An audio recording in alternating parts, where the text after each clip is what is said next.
Buongiorno, mi chiamo Simona Diana e sono Executive Manager di SRI.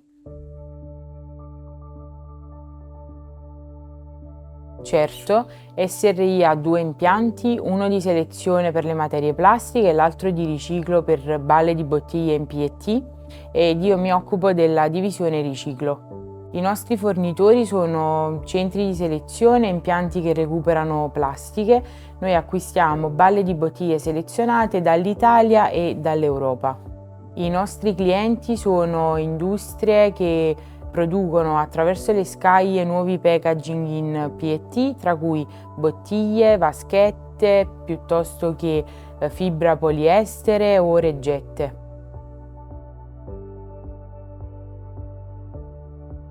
Gestiamo circa 30.000 tonnellate nella divisione riciclo e 100.000 tonnellate nella divisione selezione.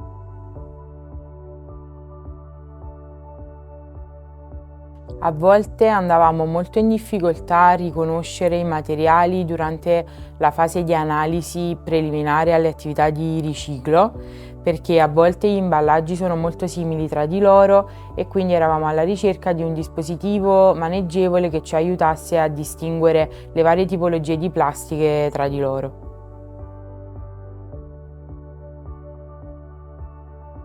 Prima lo facevamo secondo la nostra esperienza, quindi soprattutto diciamo ad occhio nudo, piuttosto che alla reazione durante l'urto, ma non era mai un'analisi approfondita.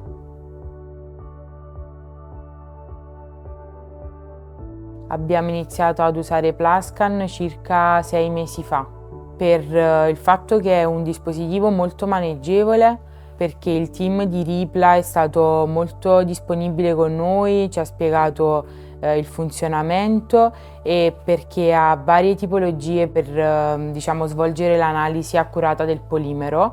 Inoltre ha un accessorio che consente di distinguere anche le plastiche trasparenti.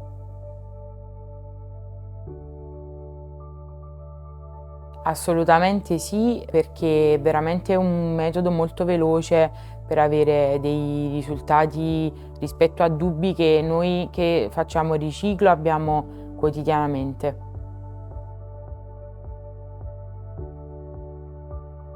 Come discusso prima, sicuramente sarebbe per noi utile avere un dispositivo che riesce a leggere anche le plastiche nere, perché a volte appunto andiamo in difficoltà tra riconoscere per esempio il PP nero dal PE nero. Quindi quella sicuramente è una cosa in cui si potrebbe migliorare.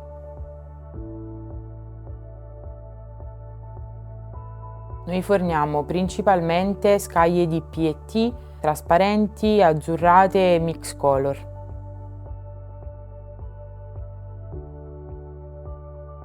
Diciamo che c'è circa il 92% di conformità nelle balle di bottiglie che acquistiamo, quindi un 8% di altri rifiuti che vanno dall'LDPE al PP al PS ed altro.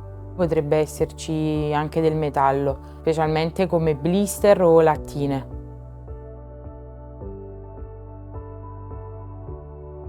No, non abbiamo un modo per controllarle prima, ma le controlliamo appena il carico di balle arriva in stabilimento mediante delle analisi merceologiche che ci aiutano a capire la qualità di tutti i lotti e come miscelarli al meglio tra di loro.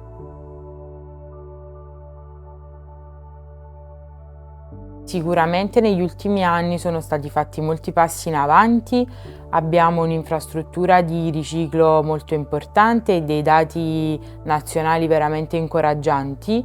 Sicuramente dobbiamo fare ancora tanto per far sì che vengano raccolti tutti gli imballaggi che vengono, diciamo, immessi sul mercato e dobbiamo anche imparare a trattare meglio alcune tipologie di imballaggio che sono, diciamo, di difficile gestione come riciclo, quindi sicuramente bisognerà evolvere verso quella direzione.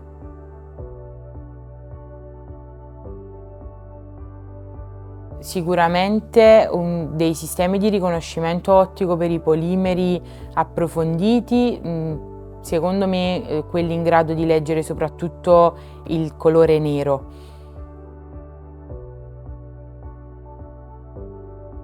Noi ogni giorno ci impegniamo per far sì che quello che entri diventa sempre più vicino al 100% materia prima seconda, quindi ci impegniamo sempre per ridurre gli scarti dei processi e stiamo, diciamo, lavorando con un piano di investimenti per aumentare la capacità di riciclo nei prossimi 2 anni.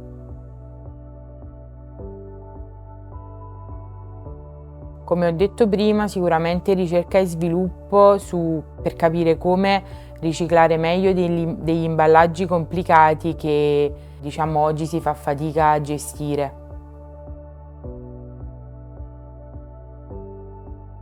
L'obiettivo principale è sicuramente quello di riuscire a riciclare circa 45.000 tonnellate mediante l'ampliamento delle linee di riciclo e soprattutto quello di avere una resa sempre più alta e quindi ridurre la parte degli scarti.